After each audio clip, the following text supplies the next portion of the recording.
எடுத்துக்கொள்ளப்படுதல். நான் ரொம்ப நேரம் பேச போவதில்லை, கொஞ்ச நேரம்.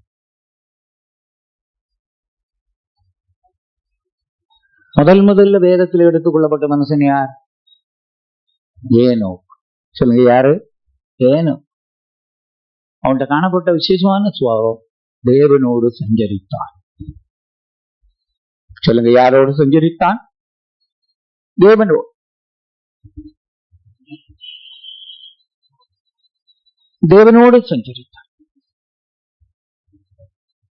சில நேரத்துல சில அருமையான விசுவாசிகள் சொல்லுவாங்க, ஐயா நீங்க பரவாயில்ல, தனிக்கட்ட அப்பாவா அம்மாவா, அண்ணனா தம்பியா தங்கச்சியா அக்காவா மனைவியா பிள்ளைகளா, எப்பவும் தெய்வத்தோடு சஞ்சரிச்சுட்டு இருக்கலாம்.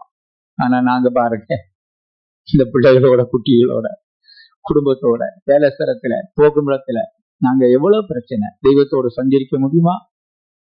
அப்படிப்பட்டவங்களுக்கு எல்லாம் அருமையான ஒரு உதாரணம் உள்ள ஒரு மனுஷன் ஏனோக்கு. சொல்லுங்க, எந்த மனுஷன்? ஏனோக்கு பற்றி வேதம் சொல்லுதவன் குமாரர்களையும் அவன் தெய்வத்தோடு சஞ்சரித்து குமாரரையும் குமாரத்திகளையும் பெற்றெடுத்தாராம். ஆகையினால அவன் ஒரு குடும்பஸ்தன். சொல்லுங்க, அவன் யார்? ஒரு குடும்பஸ்தன். உங்களை போல குடும்பஸ்தன். இந்த கூட்டத்துல குடும்பஸ்தர்கள் மட்டும் கரங்களை ஏற்றி ஒரு அழியில சொல்லுங்க. உங்களை போல ஒரு குடும்பஸ்தன் தான். அவன் குமாரரையும் குமாரத்திகளையும் பெற்றெடுத்திருக்கிறான். யாரோட சஞ்சரித்து? தெய்வத்தோடு சஞ்சரித்து. ஆகையினால குடும்பஸ்தலாகி உங்களுக்கு பல பிரச்சனை உண்டு. உங்களுக்கு தெரியும், பல பிரச்சனை உண்டு. பல பிரச்சனையும் மத்தியில் இந்த காலை நேரத்தில் இந்த கூட்டத்துக்கு வந்திருக்கீங்க. வீட்டுல பிரச்சனை, வேலை ஸ்தலத்துல பிரச்சனை, பிரயாணங்கள்ல பிரச்சனை, எவ்வளவோ பிரச்சனை. இந்த பிரச்சனையின் மத்தியிலும் கூட ஆண்டவரே, இந்த வாரத்தின் முதல் நாளாவது உங்களுடைய சமூகத்துல போய் என் பிரச்சனையை சொல்லி ஒரு சமாதானத்தை பெற்றுக் கொள்ள மாட்டேனா என்ற நோக்கத்தோடு வந்திருக்கீங்க. உங்களை கர்த்தர் வறுமையா அனுப்பவே மாட்டார். ஆண்டவர் உங்களை ஆறுதல்படுத்தக்கூடிய ஒரு தெய்வமாயிருக்கு. உங்கள் பாரத்தை எல்லாம் கர்த்தர் மேல் வைத்து விடுங்கள், அவர் உங்களை ஆதரிப்பார். நீதிமானை தள்ளாட விடவே மாட்டார். எவ்வளவு அருமையான ஒரு ஆண்டவர். ஒரு தடவை ஒரு சகோதரன்கிட்ட கேட்டு, நீங்க எப்படி ரசிக்கப்பட்டீங்க? அவர் சொன்னார், சைதாப்பேட்டையில பஸ் ஸ்டாண்ட்ல நின்று கொண்டிருந்தேன். அங்க ஒரு வசனம் எழுதி போட்டிருந்து, வருத்தப்பட்டு பாரஞ்சு மக்களே நீங்கள் எல்லாரும் என்னிடத்தில் வாருங்கள், நான் உங்களுக்கு பார்வர் செய்வேன். உங்களுக்கு தெரிந்த சைதாப்பேட்டையில ஒரு புரொட்டஸ்டன்ட் சபையில அந்த வசனம் வெளியில எழுதி போட்டிருக்காங்க. அந்த வசனம் அவருக்குள்ள கிரியை செய்த உடனே, ஆண்டவரே என் பாரத்தை ஏற்றுக்கொள்வதற்கு இந்த உலகத்துல யாருமே இல்லையப்பா, என் பாரத்தை ஏற்றுக்கொள்ள நீர் ஒரு ஆள் தானே என்ன கூப்பிடுறீங்க என்று சொல்லி தன்னுடைய பாரத்தை எல்லாம் அவர் மேல சொன்னார். உடனே ஒரு வேலை பாடல் உண்டாச்சு. இந்த மத்தியான நேரத்துல இங்கே இருக்கிற உங்களை எத்தனையோ பேர் பாரத்தோடு வந்திருப்பீங்க. இதயத்துல பாரம், சரீரத்துல பாரம், மனசுல பாரம். எங்க போவது? யாரிடத்துல சொல்வது? கவலைப்படாத, நீ சொல்லக்கூடிய ஒரே ஒருவர் நம்முடைய கர்த்தரும் ரட்சகருமாகிய இயேசு கிறிஸ்துவாய் இருக்கிறார். அவரே பாரத்தை வைத்து அவர் உன்னை ஆதரிப்பார். குடும்ப ஜீவித்துல பல பிரச்சனை, ஏனோக்குக்கு பல பிரச்சனை இருந்திருக்கலாம். ஆனால் அவன் தெய்வத்தோடு சஞ்சரித்தான். எத்தனை வருஷம் தெரியுமா? 300 வருஷம். சொல்லுங்க, எத்தனை வருஷம்? 300 வருஷம். இத கேள்விப்படும் பொழுது நம்மள எத்தனையோ பேருக்கு சில நேரத்துல சில வாரங்கள், சில மாதங்கள், சில வருஷங்கள் கர்த்தரோடு சஞ்சரித்த உடனே நமக்கு ஒரு சோர்வு, களைப்பு, அதைரியம், பின்பாட்டம் வந்திருக்கலாம். ஆனா அந்த ஏனோக்கு பாருங்க, 300 வருஷம் தெய்வத்தோடு சஞ்சரித்தான். எல்லாரும் சத்தமா சொல்லுங்க, எத்தனை வருஷம் தெய்வத்தோடு சஞ்சரித்தான்? 300 வருஷம். இவ்விதமாய் நாம் கர்த்தரோடு சஞ்சரிப்போமானால், அவன் கர்த்தரோடு சஞ்சரித்துக் கொண்டிருக்கும் பொழுது ஒரு நாள் என்ன செய்தவன்? காணப்படாமல். சொல்லுங்க, ஒரு நாள் என்ன செய்யப்பட்டான்? காணப்பட்டான். தேவன் அவனை என்ன செய்து கொண்டார்? எடுத்துக்கொண்டார். தேவன் அவனை எடுத்துக்கொண்டார். நாம எல்லாரும் அந்த நாளுக்காகத்தானே காத்து இருக்கிறோம். ஏன் இந்த உலகத்துல இருக்கிறோம்? நம்மளோட ஒரே நோக்கம், இயேசுநாதர் வரும் பொழுது அவர் என்னை எடுத்துக்கொள்ள வேண்டும். கரங்களை உயர்த்தி சத்தமாக சொல்லுங்க. இரண்டாவது எலியா, தேவனால் எடுத்துக் கொள்ளப்பட்ட மனுஷன். இவன் யாரு தெரியுமா? எங்களை போல தனிப்பட்ட குடும்பம் கிடையாது, ஒண்ணும் கிடையாது. இவனும் கூட என்ன செய்தான்? தெய்வத்தோடு சென்றான்.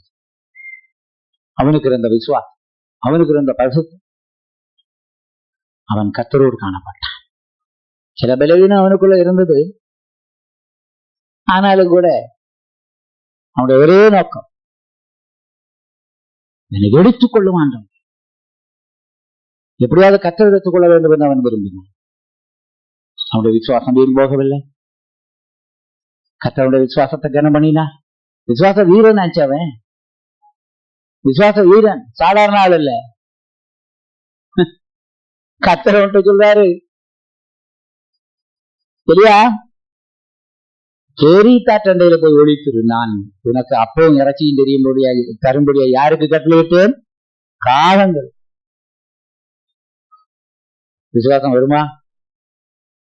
எடுத்த உடனே நமக்கு என்ன ஞாபகம் வருதுன்னா, காகமா காகமா எனக்கு அப்பவும் இறைச்சியும் தரப்போகுது.